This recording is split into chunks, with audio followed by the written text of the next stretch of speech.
할렐루야, 함께 하신 주님을 찬양합니다. 오늘 같이 나눌 하나님의 말씀 역대하 5장 1절로 14절까지의 말씀을 통하여 궤 안에 담긴 언약이라는 제목으로 같이 나누기를 원합니다. 자, 성전을 건축한 후에 이제 지성소에 언약궤를 안치하는 내용이 오늘 본문의 내용입니다. 이 언약궤를 우상화하던 이 이스라엘은 언약궤를 잃었지만 언약은 변치 않고 다시 성전으로 돌아옵니다. 그 내용이 무슨 말씀인지 한 절 한 절씩 읽으며 같이 나누기를 원합니다. 먼저 1절부터 10절까지의 말씀입니다. 솔로몬이 여호와의 전을 위하여 만드는 모든 일을 마친지라. 이에 솔로몬이 그의 아버지 다윗이 드린 은과 금과 모든 기구를 가져다가 하나님의 전 곳간에 두었더라. 이에 솔로몬이 여호와의 언약궤를 다윗성 곧 시온에서부터 메어 올리고자 하여 이스라엘 장로들과 모든 지파의 우두머리 곧 이스라엘의 족장들을 다 예루살렘으로 소집하니 7째 달 절기에 이스라엘 모든 사람이 다 왕에게로 모이고 이스라엘 장로들의 이름에 레위 사람들이 궤를 매니라.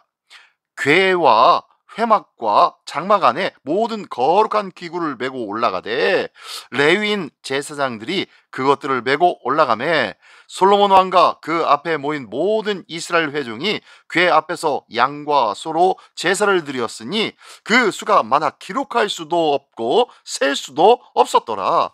제사장들이 여호와의 언약궤를 그 처소에 메어 드렸으니 곧 본전 지성소 그룹들의 날개 아래라.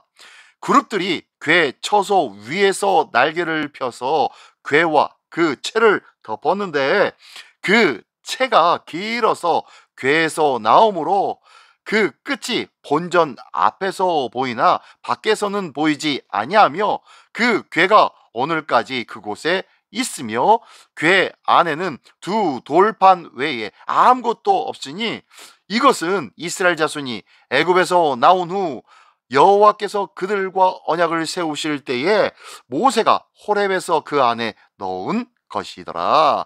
아멘. 아멘. 네, 5장 1절부터 10절까지의 말씀 속에서는요, 언약궤와 언약의 중심, 그 중심성을 말씀해주고 있습니다. 성전 건축이 완성되고 난 후에 다윗이 준비한 성물들이 이제 성전에 들어오게 되어집니다. 이스라엘 장로들과 지도자들이 모여서 언약궤를 시온에서 성전으로 옮기기를 계획도 하죠. 언약궤 안에는 오직 하나님께서 주신 이 2개의 돌판만 있었습니다. 수많은 제물들이 드려지고 또한 성전 중심에는 이 하나님의 언약궤가 자리를 잡게 되는 내용의 말씀이 오늘 본문의 말씀입니다. 궤 안에 담겨있는 돌판은 하나님과 백성 사이의 언약의 핵심을 말하고 있다는 것을 기억하십시오. 성전의 중심은 건물의 화려함이나 웅장함이 아니라 오직 하나님의 말씀, 즉 언약이었다는 거예요. 교회가 말씀으로 세워져야지 겉모습과 웅장한 것과 치장과 그런 것들로 세워지는 것이 아니라는 거예요. 하나님의 성전은 오직 하나님의 말씀, 즉 언약의 말씀에 의하여서 세워져야 되는 거예요. 우리 교회가 계속 이 하나님의 언약의 말씀을 중심으로 든든히 세워지기를 원합니다. 이 하나님의 말씀으로 하나도 변화되어지지 않은 것 같고 무언가 큰 능력이 나타나는 것 같지도 않겠지만요, 기억하십시오. 우리가 하나님의 말씀으로 교회가 어떻게 든든히 세워져 가는지를 우리 모두가 이제 경험하게 되어질 것입니다. 하나님의 말씀으로 온전히 세워진 교회는요, 결코 흔들리지 않습니다. 하나님이 함께 하시고 붙잡아 주시고 채워 주실 줄 믿습니다. 오늘도 우리의 신앙이 외형적 종교 행위가 아니라 말씀과 언약에 기초한 믿음의 삶이 우리 모두에게 있기를 예수님의 이름으로 축원합니다. 아멘. 두 번째로 11절부터 마지막 14절까지의 말씀입니다. 이때에는 제사장들이 그 반열대로 하지 아니하고 스스로 정결하게 하고 성소에 있다가 나오매 노래하는 레위 사람 아삽과 헤만과 여두둔과 그의 아들들과 형제들이 다 세마포를 입고 제단 동쪽에 서서 재금과 비퍼와 수금을 잡고 또 나팔 부는 제사장 120명이 함께 서 있다가 나팔 부는 자와 노래하는 자들이 일제히 소리를 내어 여호와를 찬송하며 감사하는데 나팔 불고 재금 치고 모든 악기를 울리며 소리를 높여 여호와를 찬송하여 이르되 선하시도다 그의 자비하심이 영원히 있도다 하매 그때에 여호와의 전에 구름이 가득한지라 제사장들이 그 구름으로 말미암아 능히 서서 섬기지 못하였으니 이는 여호와의 영광이 하나님의 전에 가득함이었더라. 아멘. 아멘. 네, 두 번째 11절부터 14절까지의 내용 속에서는요, 하나님의 놀라운 언약에 대한 찬양이 있고요, 또한 하나님의 그 찬양과 함께 임재하시는 놀라운 영광의 모습이 나오는 것이 오늘 본문의 말씀입니다. 제사장들과 레위인들이 성소에 나가서 찬양하며 연주하며 하나님 앞에 영광을 올려드립니다. 그리고 그들의 찬양 고백은 이러하지요.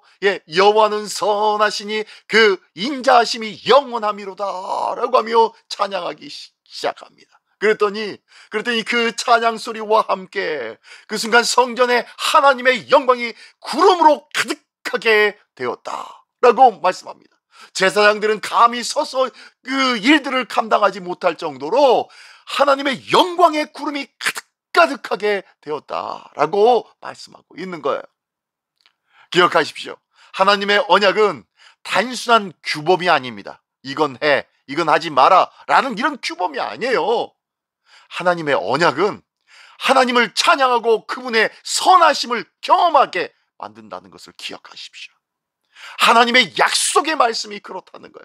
이렇게 하나님의 언약의 말씀, 이 약속의 말씀을 붙든 찬양은 또한 하나님의 임재의 통로가 되어서 그 찬양이 충만하게 되어질 때에 이 성전 안에 하나님의 영광의 구름으로 가득하게 되어진다고 말씀하고 있는 거예요.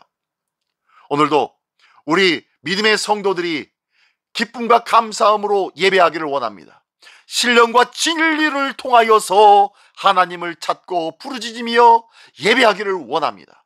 그리할 때 우리 성도들의 예배도 말씀과 찬양이 함께하는 이 거룩한 예배가 되어질 때에 성령이 충만한 예배, 하나님의 성령께서 임재하셔서 역사하시는 예배, 감히 세상의 그 어떤 것으로 표현할 수 없는 예배, 그 놀라운 예배의 시간이 되어지게 될 줄 믿습니다.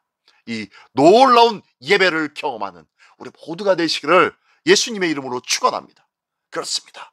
언약궤 안에 그 안에 담긴 하나님의 언약은 성전의 중심이라는 것을 기억하기를 원합니다. 이렇게 언약궤 안에 담긴 하나님의 언약, 즉 약속. 이 약속의 말씀은 바로 하나님을 향한 찬양과 함께할 때에 영광으로 하나님께서 임하신다는 것 기억하며 우리의 기쁨과 감사의 은혜의 찬양들이 예배드릴 때마다 우리 시민교회가 모여서 영광의 찬양을 드릴 때마다 하나님의 거룩한 임재, 영화로운 임재, 성령의 강권적인 역사가 있는 임재가 나타나기를, 그래서 모든 심령마다 하나님의 감동케 하신 놀라운 역사를 체험하게 되기를 예수님의 이름으로 축원하며 기도드립니다. 기도하겠습니다. 전능하신 주님, 감사를 드립니다. 하나님의 언약궤 안에 담겨져 있었던 약속의 말씀처럼 우리의 삶이 주님의 언약 위에 굳게 세워지게 하여 주시옵소서. 우리의 찬송과 감사 가운데 우리 주님 영광 가운데 충만히 임하실 줄 믿사오니 우리의 예배가 그러한 예배 되게 하여 주시옵소서. 영광의 찬예배의 시간, 하나님의 약속의 말씀을 근거하여 찬양하며 감사하는 시간이 되어서 놀라운 하나님의 임재하심, 성령님의 강권적인 역사하심, 예수 그리스도로 말미암아 복음으로 붙잡힌 자의 가져야 할 놀라운 기쁨의 찬송이 넘치는 복된 예배, 아름다운 예배, 승리의 예배가 있어질 수 있도록 인도하여 주시옵소서. 또 놀라운 주의 은혜로 채워주시는 믿사오며 예수 그리스도의 이름으로 감사드리며 이 기도드리옵나이다. 아멘.